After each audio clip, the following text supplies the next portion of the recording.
In my outreach to people, I would email them to try to interview them. And I was like, hey, I'm doing this website. Can I interview you to write an article for this website that doesn't exist? It's going to be a compilation of all these people who bought a business. And I just got nowhere with that cold outreach. People were basically unresponsive. I changed that pitch to, hey, I'm doing a podcast around buying a business. Will you come on my podcast? And then I just got immediate yeses. People were like, yeah, sure, yeah, sure, yeah, sure, yeah. I just got all these yeses. So I was like, okay, I guess I'm doing a podcast.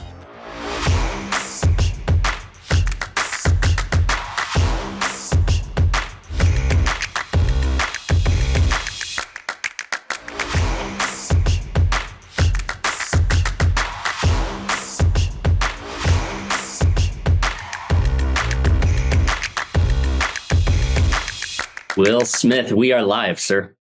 Hi, Chase. Thanks for being willing to join us. It's kind of daunting to interview the guy who interviews. Please be patient with us. Well, I have to say, I'm weirdly nervous for this because, as we discussed yesterday, it is a different skill to be answering questions than to be asking them. So I'm not used to being on this side of the table, and I'm nervous. So our nervousness will cancel it out. There we go. Yeah, I'm sure that'll make for high quality production. Yeah. Must be nervous. Genuinely really excited about this, Will, because I think, not trying to blow smoke, but few have done more for the community of ETA than I think you have through Acquiring Minds. I think it's so valuable to listen into the number of episodes that you've done, hearing the journeys, the good, the bad, the ugly, of folks acquiring businesses and building a career out of that. So thanks, first of all, for what you do for the community. It's Thank you. It's a real gift to the community. Thank you. I also think it puts you in a great position because you have this vantage point that I think a lot of us don't have, where you've interacted with so many people across so many parts of their journey. So we'll get into that. But first and foremost, I think, is it fair to say you don't do a lot of interviews? I don't think I've heard you on an interview. This seems like a rare thing to get to peel back the curtain and talk about you and your background. Yeah, I don't, Chase. I'm not sure I've done a single one in my Acquiring Minds chapter. I often have guests say, you should. So people tell me that I should get on the other side of the table, but I just, neither here nor there. I don't have a policy of not doing it. As I said, part of the reason I wanted to do this, Chase, was just to start doing more of these because I should be on the other side of the table occasionally. If nothing else, it probably makes me a better interviewer because I can now empathize with my guests who right. to know what they're feeling. So anyway, you are right. This is about the first kind of time being interviewed and since being host of Acquiring Minds. Awesome. Well, we're flattered you're here. And I think it's a great chance to finally hear the backstory to how Acquiring Minds came to be. Was there a canon event? Can you kind of pull us back to that moment of when actually, maybe before we do, let's assume maybe some in our audience don't know what Acquiring Minds is today. Can you give us just a quick 60-second Acquiring Minds? Yeah, absolutely. So Acquiring Minds is a podcast where the format is pretty regular of me interviewing somebody whose path to entrepreneurship was acquiring a business. And it's a pretty in-depth interview. They're about 90 minutes. And so we go through brief history of the person and then their introduction to the concept of buying a business, their search to buy a business, their analysis of the business they ultimately bought, the negotiation, the acquisition process, the terms. I really try to lean on my guests to be as transparent as possible about all the numbers. That's sort of a culture that I've tried to set with the podcast. And happily, many guests understand the value of that. So that kind of has a momentum of its own, which is wonderful. Then we'll go through the actual acquisition, the transition, the operations, and then wherever the story sort of brings us to the current. Sometimes the person has already gone through the entire life cycle of exiting the business. But more often than not, they are now an operator and we're kind of hearing what life is like as an operator. So probably more than 90% of my interviews are that. And then there's the occasional interview that's an exception. Twice a week, every Monday and Thursday. It's been that way for a couple of years. And I actually didn't know that. So it's twice a week, every Monday and Thursday. Yeah. I didn't realize you were on that rhythm. Yeah. Hence why it has consumed my life. So it's a lot. And then episode 300 is actually airing on Monday. So it's fun timing that we're doing this, Chase. So a lot of episodes. And it really is one of the projects that I'm working on is surfacing this kind of corpus that I've developed or making it more accessible. Because right now, if you want to hear all the stories about people who bought a landscaping business or use some sort of structure or whatever it is, it's all but possible to do that. I mean, you have to just scroll through your podcast feed, or you can go to the website and kind of scroll. It's very hard. It's a big project of 2025 to make this a much more accessible corpus that people can just quickly search for, the industry or the style of deal. No, I was joking with deal. you about this, but I'll say it again. It's like you have an incredible amount of data that I want to go put it in a lake and build like an AI tool that I can pull from. Exactly. And it sounds like you're working on something maybe not AI empowered, but speaking again to your vantage point of how many detailed stories and lessons I'm sure you've learned along the way. That's really cool. Totally. How are you wanting to, can you speak to that at all? What are you envisioning for how you do that? Well, I think the medium, so version 2 would be some sort of GPT where you could query the body of work for what's the most common way to structure a deal or whatever. And there would be an LLM that powers a good response. Right. But that probably come a little bit later. The first step would be, I want every page of every episode to be kind of a nice case study where you have my introduction, you have the key points of the story, the kind of the key takeaways, you have any numbers in the story, the revenue of the business, the terms of the deal.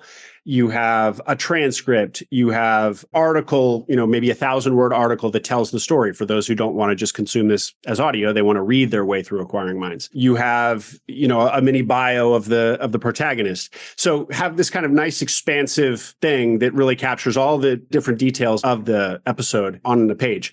Currently, if you go to, for example, You With Me, Chase, it's just my intro that I wrote, which is like a 60-second intro in the embedded YouTube video, and that's it. So it's very thin and unhelpful. Right. So I'd like to, and with AI, I think that I can take 300 episodes and pretty quickly, it'll be a project, but pretty quickly generate what I just described for a back catalog of 300 episodes by, pretty efficiently. See that it's pretty exciting. Being so valuable because, even something as simple as I'd like to listen to all of the guests who were in the landscaping business, but then something as powerful as do's and don'ts post-acquisition, things to avoid, I could see it becoming powerful depending on how it's built. And I get these questions from people. It's like, here's an example. It's like, what should I say in my day one transition speech, right?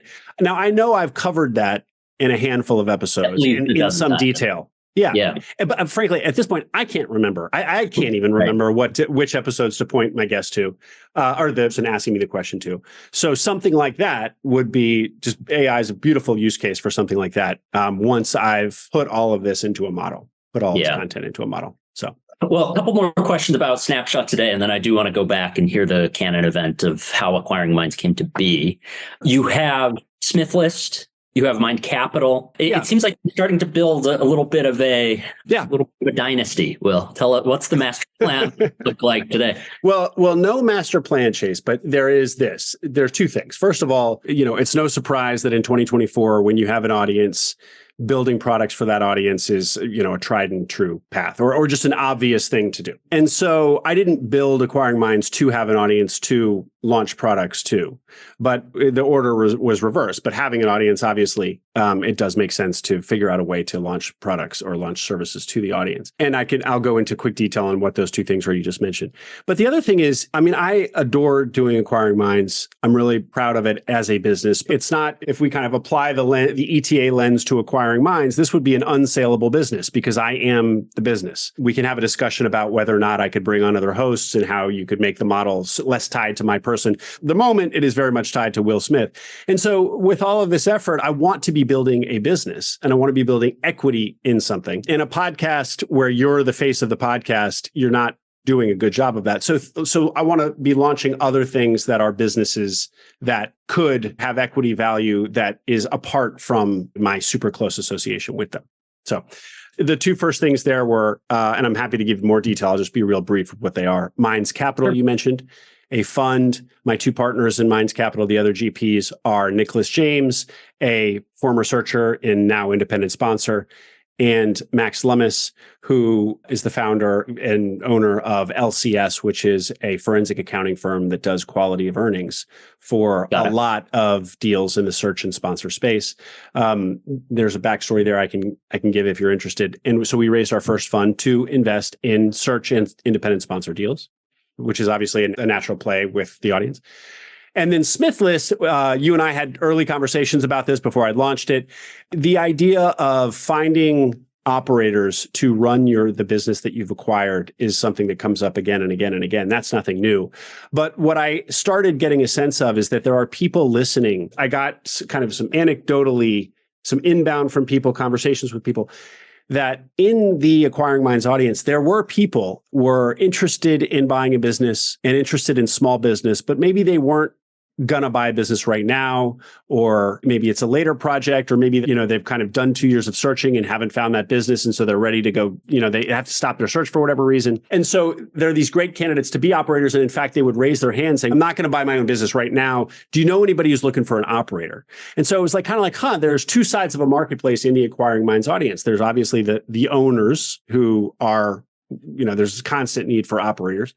And then there are actually the potential operators, those needles in a haystack for these kind of entrepreneurial type people who might otherwise buy their own business, are exactly the types of operators that owners want. Because anyway, I can say more about that. It could be high impact. I mean, if I could share our own personal story on that. I can't remember if I told you this use case, Will, but one of the most impactful hires we've made at Dakota Group was a searcher who was leaving tech to go and search for a business in the trades, but daunted by that big gear shift in his career and wanted to spend some time in and around Dakota Group. And we hired him with the intent that he wasn't going to be around for the very long term, and that it would be an opportunity for him to get his sea legs. And it was a win-win for, I think it lasted a year and a half, almost 2 years. And one of the most impactful hires we made, you know who you are out there if you're watching, but it can be really valuable if you're on the owner side and you're looking for someone who can come in and play that GM or operator role. That's awesome to hear, Chase. I wasn't aware of that, but and just to kind of differentiate it from Indeed, because if I have a landscaping business and I need a GM for the landscaping business, the obvious place is to post that on Indeed. But what the Smith List and the kind of the ETA audience or ETA ecosystem provides is what I've taken to calling an entrepreneurial operator, an entrepreneurial GM. There is a different gene in people who are entertaining buying their own business versus somebody who isn't. And that's really what a lot of owners like you, Chase, are looking for, is somebody who has that entrepreneurial flavor. And in fact, I ask a lot of the people who are posting jobs on Smith List, why Smith List? Why not just Indeed? And they often say this very thing. We want somebody who's entrepreneurial, and they've kind of, if they're in the ETA community, they've sort of self-qualified as somebody who is entrepreneurial. And they'll say, if this is, I, owner, am totally open to somebody who sees this as a stepping stone to doing their own search. If they're only with me for 2 or 3 or 4 years, I get it. And this would be an amazing experience for them to come work at my side for a number of years. They will be so well positioned to then go do their own search. They'll see how to operate a small business. They'll see how to do deals, because I'm going to keep making acquisitions. Even the owners who are looking to fill these roles endorse the idea that somebody might only be with them for a time before they then go do their own search. Exactly the situation you just described at Dakota. So. Super cool. Cool. Yeah. All right. So Acquiring Minds, Minds Capital, Smith List. Yes. Yeah, those are the three currently. That's all I got right now. Yeah. So Minds Capital is a fund with kind of the typical fund business model. Smith List is something that I actually don't charge people for yet. I'm trying to build a marketplace here. And as I do that, I offer the people to post jobs at no cost. I filter, like I want it to be a high quality. I want those listings to be high quality. But right now it's not a functioning business. It's just a website at the moment. Got it. So hopefully it blossoms into a real business. Yeah. Awesome. Yeah. All right, let's get to what I'm really excited to hear. What was the very genesis of the idea behind Acquiring Minds? This was early. Maybe what year was it? And bring us back to what had you thinking about starting a podcast? Sure. Let me try to make this brief. In my own interviews, I always warn my guests that the backstory question, it's a very easy question to go long on. Minutes, it's like Chase is asking me about my bio. I'm happy to talk for an hour about myself, Chase, but I'll make it quick. I had been an entrepreneur for the vast majority of my career. I was at the time working in a couple of B2B SaaS startups I had worked for a couple of B2B SaaS startups in San Francisco. The entrepreneurial energy, though, the itch was still very strong. And I was trying to figure out what business idea I would sink my teeth into. And I was really struggling with that. I just didn't have the idea that was really turning me on, or that I thought was a good enough idea to just make the next chapter of my life. And so I really started to kind of spin my wheels. But it was a kind of a couple year process of ideating and putting kind of stuff out into the world to see what took. And kind of nothing went anywhere. And I finally got the notion, well, what if I buy a business? And at the time I was very digitally focused. I'm kind of I studied computer science in college, and all my businesses have been sort of online of some kind or another. So I was focused on, what if I could buy some sort of web-based business or SaaS business, e-com business? And, but assumed that was something that kind of already wealthy people did, or private equity does, or whatever. Knew nothing about ETA, had never heard the phrase search fund, none of that, but did some Googling, and, the angels sang and the clouds parted. One nuance here about my own excitement for ETA, because this is a similar story to so many of my guests, where they have the light bulb moment, or they're exposed to this idea and it's kind of love at first sight, and then they go down the rabbit hole. One little nuance in my story is that because I had this kind of digital bias and always envisioned myself running, owning, building digital businesses. Last time I had thought about SBA loans in the 2000s, at the time it was, a bank would never lend on a digital business. It was web stuff, internet stuff was still kind of too newfangled at the time. Okay. But discovered that fast forward 15 years, in 2020, 2021, you could use an SBA loan to buy an e-com business, a SaaS business. This was very exciting for me. Right. That was not the case back in the 2010s. No, even probably as recently as the 2010s, it still wasn't the case. So this got me very excited, because not only could I buy a business, I could buy a business in digital, which seemed to be a new thing. The idea of a traditional business, a blue collar business, trades business, whatever, all the kind of businesses that get so much of my attention now weren't on my radar. I wasn't interested. But anyway, then I did go down the rabbit hole that so many people do, and knew that this was the path. I was so excited for so many of the reasons that my guests are, and we can talk about. But just to connect that to how Acquiring Minds blossomed, so I said, this is what I'm going to do. I'm going to buy a business. But my own entrepreneurial track record had been in doing what I call authority media. It's kind of niche media, where there's some sort of niche and you build a media business to be the authoritative voice, the voice of that niche. So I had done this before in other spaces. And I kind of, as I was doing all of my own reading and research and getting excited about ETA, felt like there wasn't such a voice in ETA, in this path that was really exciting to me. There was clearly energy around search and ETA. And so I thought, I know how to build an authoritative voice in other spaces. I could do that in this space. And maybe that becomes a business. Maybe that becomes a 0 to 1 business. But if nothing else, I'll just be talking to all these people who've bought businesses and have gone before me, and I'll get my own little mini MBA. Right. If all else fails, it's just an education. I mean, because how many of my guests have I talked to where their process of search was talking to 50 other searchers on the phone? Well, I was going to do that anyway, and I was just going to so I'll just record it. Yeah. And interestingly, I actually didn't, Chase, you and I have talked about this. I actually didn't initially think it would be a podcast. I had websites from the indie hacker community where I was active. Right. I forgot about this. So I envisioned it being a website, actually the website like I just described to you that Acquiring Minds will evolve into in 25, where it was just a website with a lot of case studies of doing this. And in my outreach to people, I would email them, outreach to people who had bought a business to try to interview them. I would email them. And I was like, hey, I'm doing this website. Can I interview you to write an article for this website that doesn't exist? It's going to be a compilation of all these people who've bought a business. And I just got nowhere with that cold outreach. People were basically unresponsive. And so I changed that pitch to, hey, I'm doing a podcast around buying a business. Will you come on my podcast? And then I just got immediate yeses. Just such an interesting sort of like lesson in messaging. Like I was making people to work too hard on my initial outreach. And once I just reframed it like, hey, got a podcast, want to come on and talk about buying a business? It's a podcast about buying businesses. People were like, yeah, sure. Yeah, sure. Yeah, sure. Yeah. I just got all these yeses. So I was like, okay, I guess I'm doing a podcast. And so in retrospect, it was the appropriate format anyway, because for many kind of obvious reasons. But anyway, that's how the form of Acquiring Minds ended up being a podcast.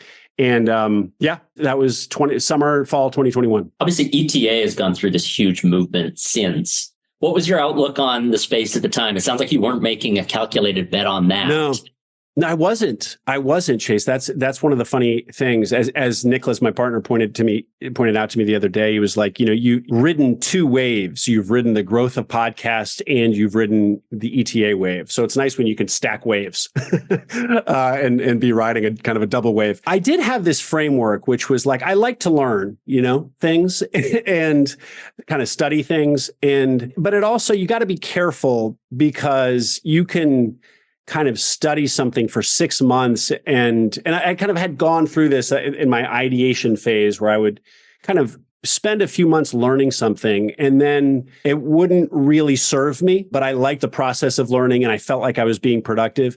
And I learned kind of the hard way because months would come and go to like really only at some point in life, you got to be much more selective about how you use your time, even if it kind of seems productive. So whatever it was going to be, it was like, I need to be very sure that the skill that I'm going to learn here is a valuable one and one that will serve me for decades. And so I was like, learning how to buy a business seems like an incredibly valuable skill. Like no matter where this path takes me, that is a skill that I imagine will be useful to me at, 40, 45, 50, however long my career goes.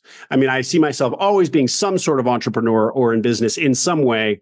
This seems like a good skill to learn. That was sort of a very practical justification to myself, but it was also, I was just very interested in the subject matter. So the inherent passion and there was sort of the practical, like this seems like a valuable skill to have. So anyway, that's it, Chase. I was not timing an industry. I just kind of really lucked into it. Because I can't even say, a lot of my guests will say, I learned about ETA because I saw some Twitter thread that went viral, or in my business school program, there was an ETA class, or somebody gave me one of the books or whatever.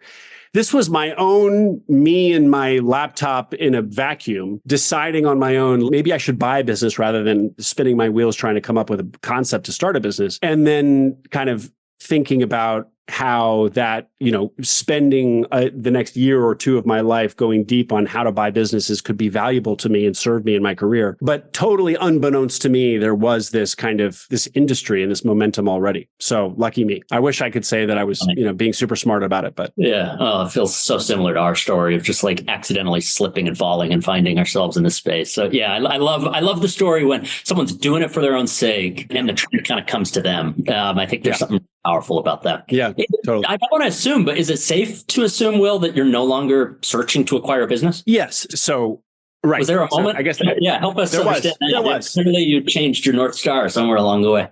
Yeah. So just, I forgot the kind of the punchline to the origin story of Acquiring Minds was, let me go heads down on a podcast around this for a year, and then I'll come up for air and evaluate. I'll certainly be in a better position than having talked to 100 people about buying a business, at which point maybe I go off and buy it, do the thing, buy a business. Or maybe the podcast will have become a thing, or both, which is still in the, could happen, which seemed like an amazing outcome to have a podcast and it doing something and then to do it, it still, I think, would be amazing. But Acquiring Minds kind of, after year one and then into year two, I kept self-identifying as a searcher and doing light searching, not hardcore searching, but light searching. And finally, after about 2 years, I was like, Acquiring Minds deserves all my attention. It is enough of a thing and has enough momentum and growth and excitement behind it that I should give this my full attention. I knew from those painful years where I was trying to come up with something that you should not take it for granted when you have something that's working. At a younger stage in life, I would have taken it for granted because I just thought there were all these great ideas out there for the picking and I just pick one and go and it'll work. So I don't know if I was wrong then or I'm not as good as I used to be or what, but it was really precious to me that I had created something that people were really vibing and liking. And not just the listenership was growing. I was getting inbound from sponsors. I mean, there was a clear business model here. It was making money and I was loving it. I mean, I was absolutely loving it. I thought it would be a disservice and a strategic misstep to do anything but give this thing all of my attention. So I said, yeah, please. Well, so yes, podcasting has been on the rise, but I think also has been this understanding that it's very hard to build a business model around it, right? I've heard many people joke that like you've got to make your podcast a hobby or a lead funnel to something that actually makes money downstream. So as much as you're willing to share, like what traction were you seeing from listenership, subscribers, and then the sponsorship model? I would imagine it was still probably pretty hard to replace your tech income at that time. Did you see the runway for it, or did you find creative ways to make it more lucrative than maybe I'm assuming? No, I do think it was, my sense was the same thing that you just described, that there was probably the podcast by itself was not going to be some big business. But it was to the point, it's somewhere in there, it was like, well, this definitely can generate $100,000 a year for me. I could pocket $100,000 a year. So $100,000 a year and be doing a search and buy a business. So it is kind of a side and have thing. Momentum in this thing that you don't know exactly how it will manifest, but it's moving in a good direction. Yeah. But I definitely, for a while where I was like, okay, it could make a decent side income, but certainly not enough to live on or not enough for my appetites. But if I pair that with buying a business, then it doesn't have to. And that was kind of the do both in parallel vision. But when I really decided that I should give it all of my attention, it was going to need to make way more than $100,000 a year. And I started seeing a path for that. And these things launching, going back to my earlier point, launching kind of these businesses off it so that Acquiring Minds becomes, I don't like to, this sounds so sort of mercenary, but becomes a lead funnel for these other things. There was a path, though. I mean, if Smith List becomes a self-sustaining job board, those can be quite lucrative. Obviously, running a fund can be a great living. And then combined with a podcast that generates, a nice six-figure income, then that starts to kind of meet my expectations of what I want for my career and what I want for my income and what I want for the equity that I'm building. So I don't know if I've answered your question, but I think if I weren't launching things off of Acquiring Minds and I was just going to do Acquiring Minds and only ever Acquiring Minds, it could be a great salary, but not a pure business. And I have a hard time seeing how it could get to being a true business. And we can have I don't know if this will interest people or you, Chase, but we could have a conversation about how it might do that. Can I bring in other hosts and can I build a proper media company here that's not just the Will Show? I would love to be able to do that, but it seems like a harder path than some of these other paths that are. Well, and I think like some of the highest impact ideas can come about due to having some unfair advantage that lets you do something else for free.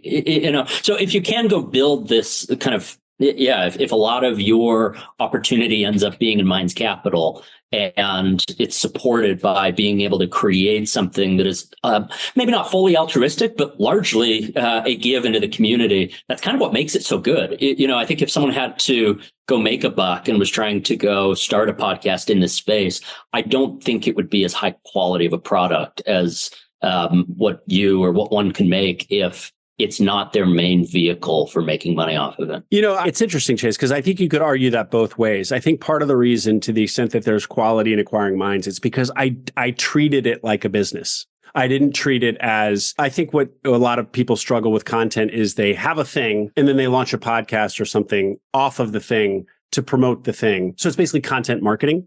Right. And it's very easy with content, if you think about something as a content marketing project, to just not give it the attention that it needs. But I always treated Acquiring Minds as if it will become a media business. So always with the process, the dedication, the quality, the building systems, as if it were going to become a business. And even if it weren't going to become a standalone business, but really just kind of a well-paying job. So what am I trying to say there? I guess that to do content well, you have to treat it as if it's a business. Even if it isn't a business, it can't be a business by itself, which, it's anyway, I could have a long conversation about the content business model. It's interesting, but well, well, maybe we'll circle back. Can I ask you a question or two from the community? A question that I've also been dying to ask you too is just macro level. 300 interviews, trends. What high level have you seen? How have things changed kind of post interest rate hike?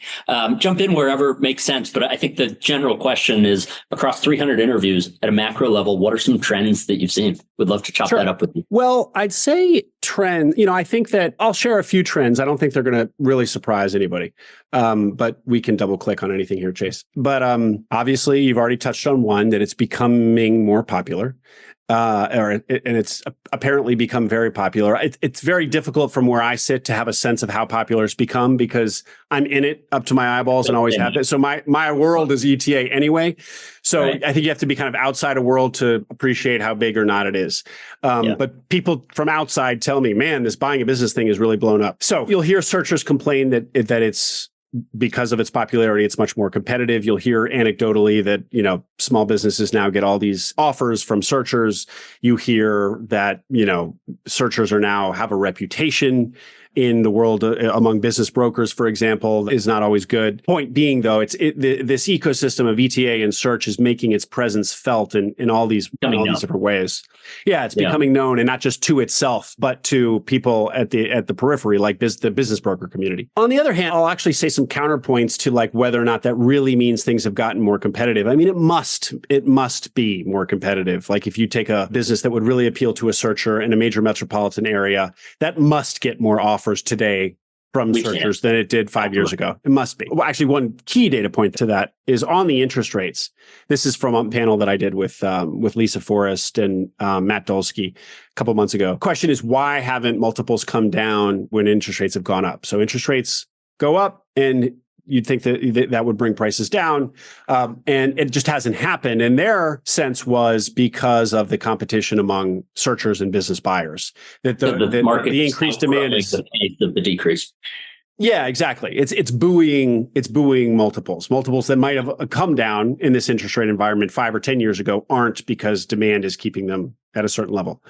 So that all would suggest that this increasing interest in search has made things a little more competitive. On the other hand, going back to my 300th episode, in my interview with Rick and Royce, they say that it doesn't feel that different from when they started 10 or 15 years ago. Multiples, maybe they were 3 to 4 then, and now they're 3.5 to 4.5. And that, at the high end, that can change, how you model a deal. And that can be a material difference. Or that's about a 10% rise in prices.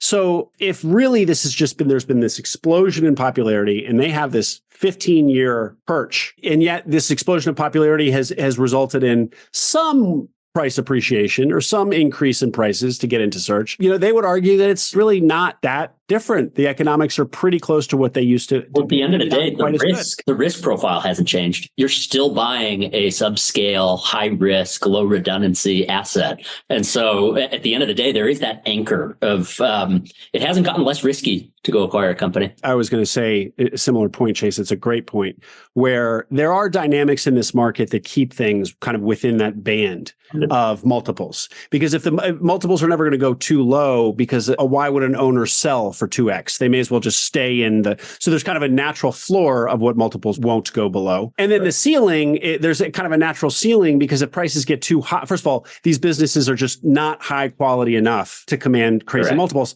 Although, if you talk to small private equity shops or people trying to buy an HVAC business, apparently multiples, even for small HVAC businesses, have gotten crazy.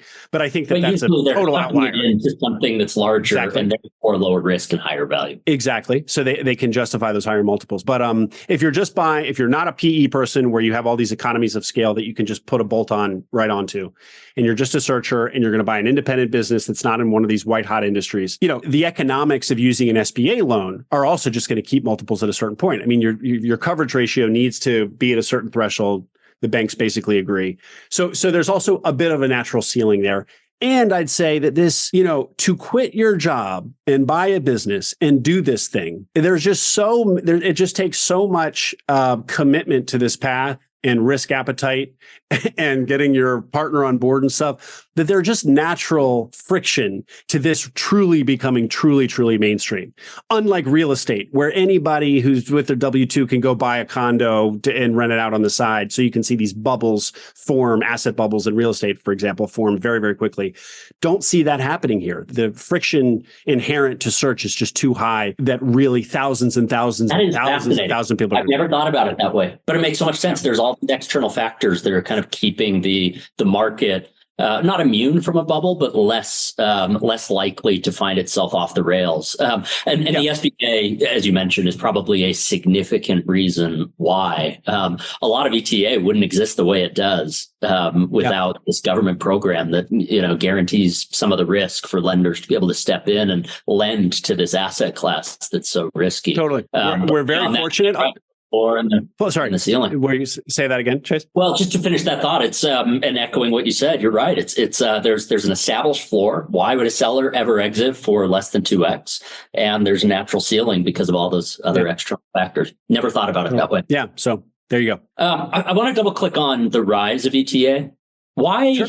Why do you think it's risen in popularity at the rate that it has? Why is it appealing to this generation, or why this moment and not 20 years ago or 5 years from now? Well, why now, do you think? Yeah, it's such a good question. I asked Rick and Royce this very question.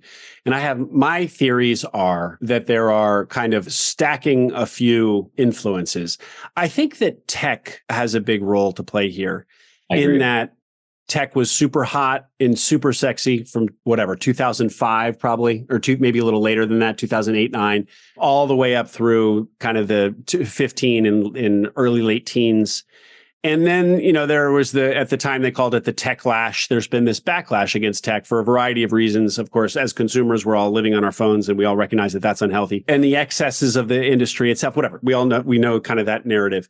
So I think that but what tech did do in the stories of the Mark Zuckerberg and the social network and the hero worship of Steve Jobs and Elon Musk is made entrepreneurship something that people wanted to do. And made entrepreneurship a household aspiration. I feel like growing up, people wanted to be like, the fantasy job was to be like a rock star or something. And now I feel like a lot of kids. Saying you were an entrepreneur is you can say that confidently today. You couldn't 15 years ago. Exactly. So tech helped make mainstream the aspiration of being an entrepreneur. So to tech's credit, it did that. But then it sort of like only all of the images of an entrepreneur were these tech geniuses. And it was like, well, if I can't be, if I'm not Mark Zuckerberg, do I not get to be an entrepreneur? And then, so tech gave us entrepreneurship as a mainstream aspiration. But then tech as a place to go work or doing a tech startup. I mean, I remember I went to Silicon Valley in 2015 where I ended up in those roles. And even by 2015, it was already kind of an eye roll if you were like working on a startup or working on an app. It was like, okay, nobody wants to hear your idea.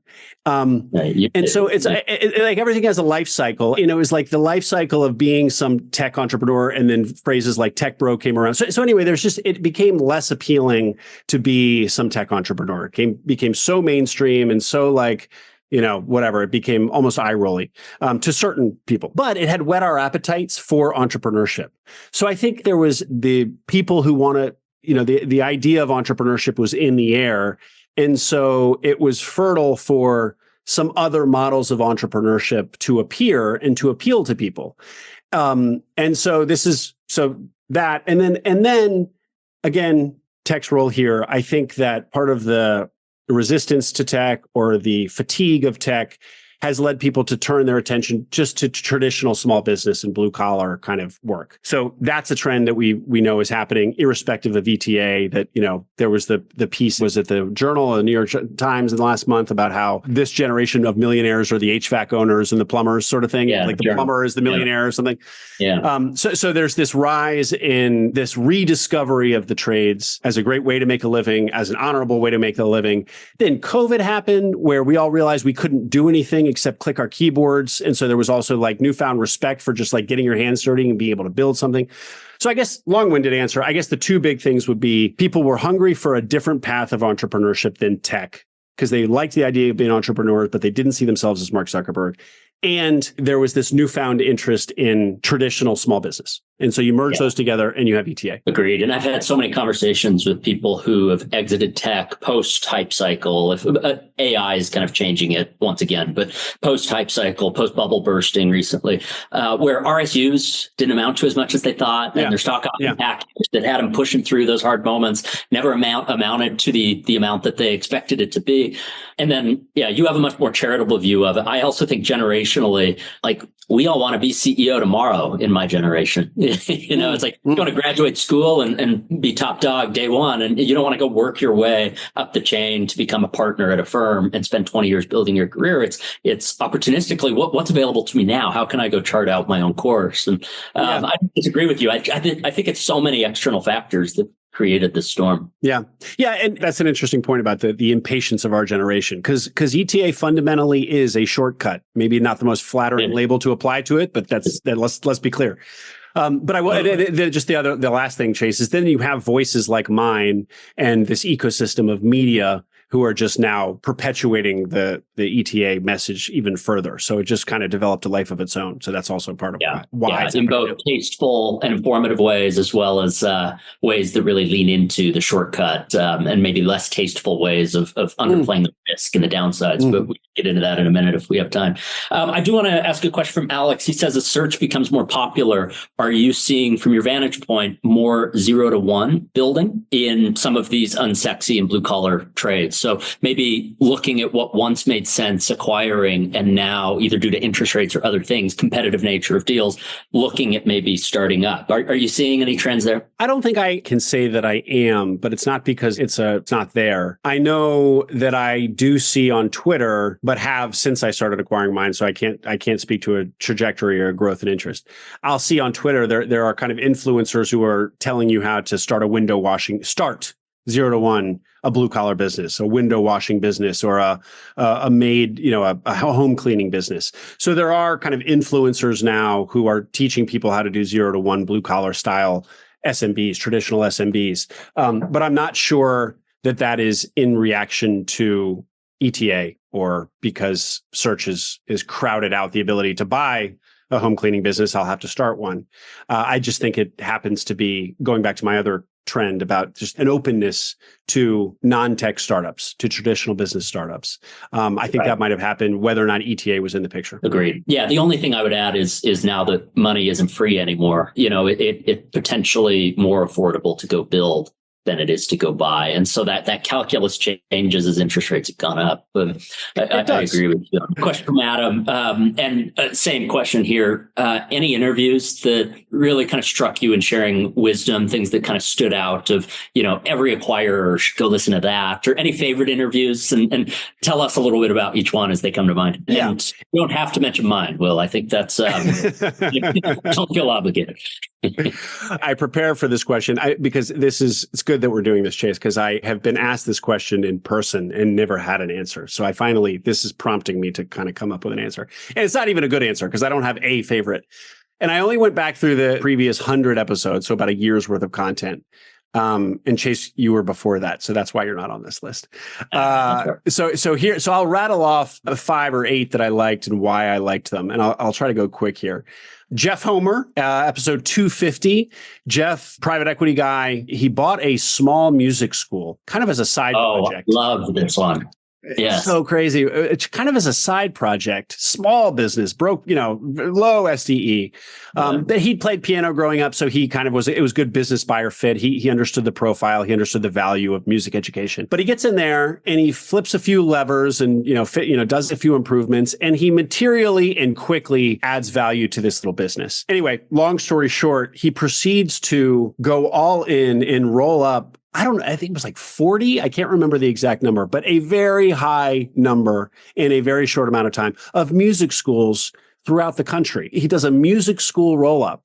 So I love the interview because I love interviews where, big numbers are involved, especially coming from small numbers. So he bought a very small, unappealing business and made it into something very, very big. He did it quickly. He's a really articulate guy, so he's fun to listen to.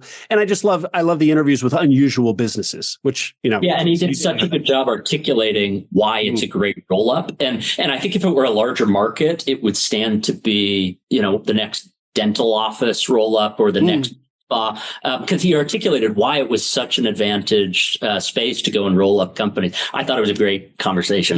Yeah. It's a really neat one. Christian Bateson, that was episode 239. Christian's story. So he bought a very unsexy, basically construction site cleaning business. So imagine a data center is constructed here in Northern Virginia, and the data center is done, but it's still basically a messy construction site. His business goes in and cleans that out, makes everything look pretty.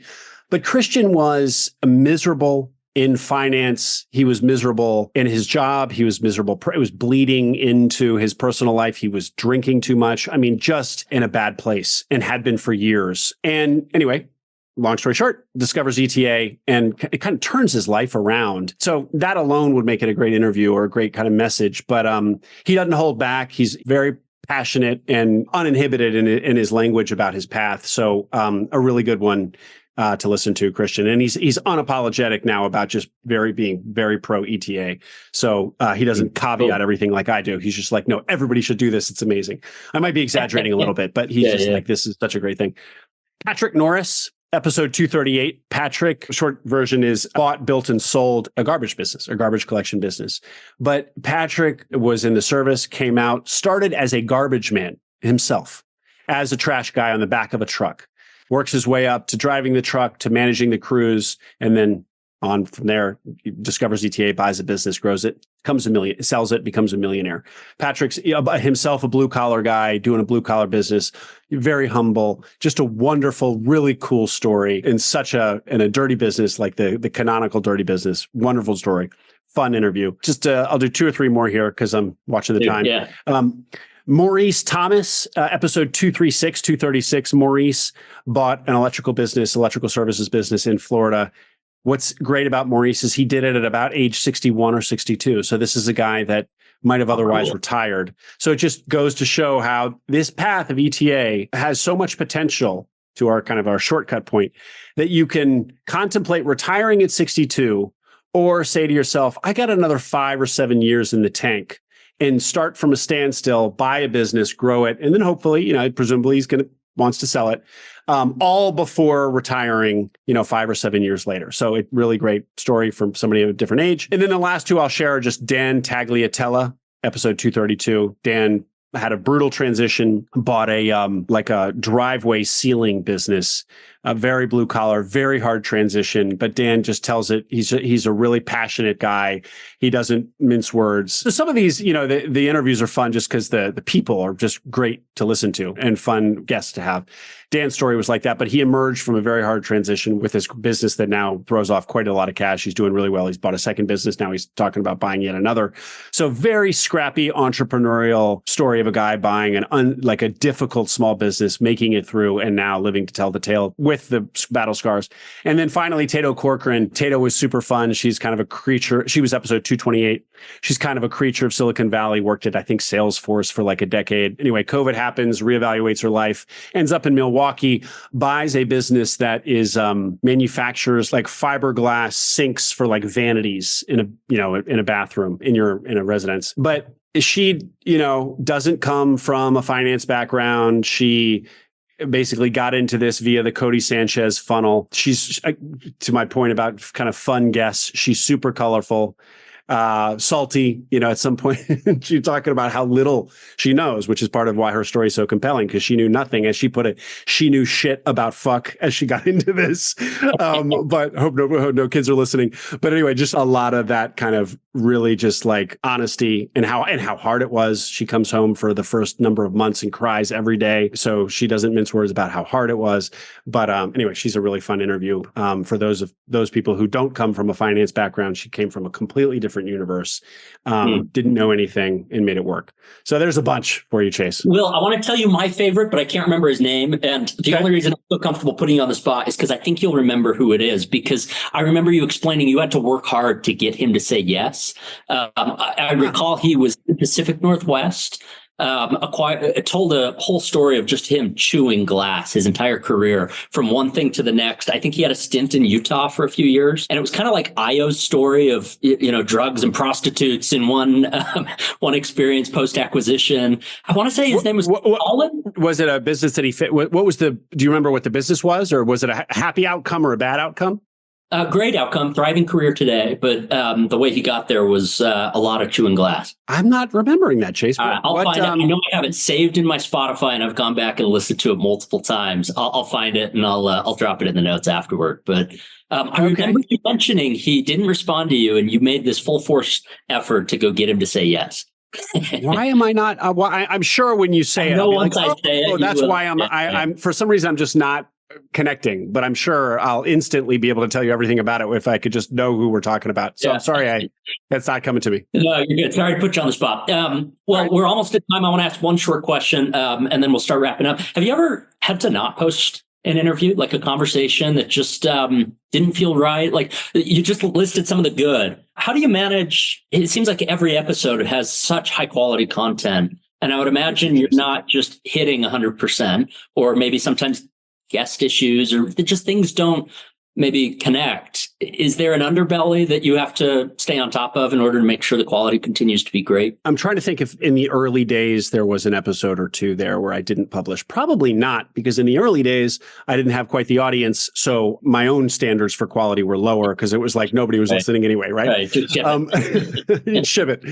Now, but I learned as I went that like if to preempt this problem. So part of having a pre-call with somebody is to make sure that they will be a good guest, that their story fits. So, and then of course, also during the pre-call, I get the story, but it also does act as something of a filter. So when I get somebody on a pre-call, it's also, it's like, let's evaluate if we both think that this could be a fit. And in some cases it's not, but it's pretty rare that, and even before having the pre-call with somebody, I try to evaluate them in advance. Get as much of their story before I take their time and my own time getting on a pre-call, and it's just do any kind of pre stuff I can, just so I don't find myself in that precise position, Chase. And so I guess I do a pretty good job of it because I can't tell you, at least in the last 200 episodes, where I've had to nuke an episode. So, but it's all about, I do have a pretty dialed in process for like tripwires where hopefully I would decide not to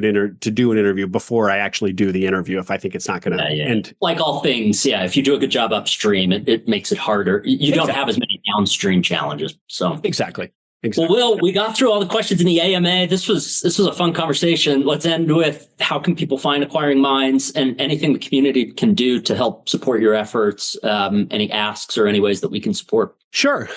So Acquiring Minds, Google it and you'll find it. Acquiringminds.co is the URL. It's in all your podcast feeds. I guess if I had an ask, it would be, kind of very specific, but as I kind of whiteboard this version 2 of the website and think about how best and most helpfully to surface or to harness these 300 episodes into a repository that's helpful to people. If anybody has ever tried to get into an Acquiring Minds episode or find something and been unable to, or has a question that they think is somewhere buried in the archives of Acquiring Minds, let me know that to help me think about the use cases of this and how to best address them in version 2.0 of the website. Was that clear? Yeah, no, that's great. I can see. Okay. That makes sense. Okay, good. Well, Will, man, thank you. I genuinely appreciate what you're doing for the community. I love all your interviews. I grew up on NPR and admiring Diane Rehm and the great interviewers. And so I can appreciate a well-run kind of interview. And it's clear you care about your craft. And so thanks for all that you're doing. And thanks for saying yes to this. Thanks for coming on Durable's AMA. Really appreciate it, Will. Well, you made it easy, Chase. This was fun, and an hour blew by. So you got a lot of talent yourself as an interviewer. So I'm excited to see how you build these out. Who are some of the guests you have queued up? We've got a fun AMA lined up with the SMB Law guys. I know them quite well, and so we're going to keep it casual, answer a bunch of questions. So kind of more on the legal side. We have one coming up with Heather on the finance side, and it's similar to what we talked about. I think there's this balance of, yes, you want to get big names who have great stories that everyone wants to hear, but also there's this untold story angle or sometimes there's these tacticians that can drive a really fruitful conversation of a name that maybe you wouldn't recognize. And sometimes the quality of those conversations are incredible. And so we're trying to navigate that. I think goal isn't to create a podcast. Goal is to just have fun conversations, bring the community in and see where it goes from there. Really cool, Chase. Well, glad to have you as a voice out there. You've got a great one. And let's be in touch. Thanks for inviting me on. Thanks for being on. Okay, we'll wrap. Thanks, Will. Appreciate you.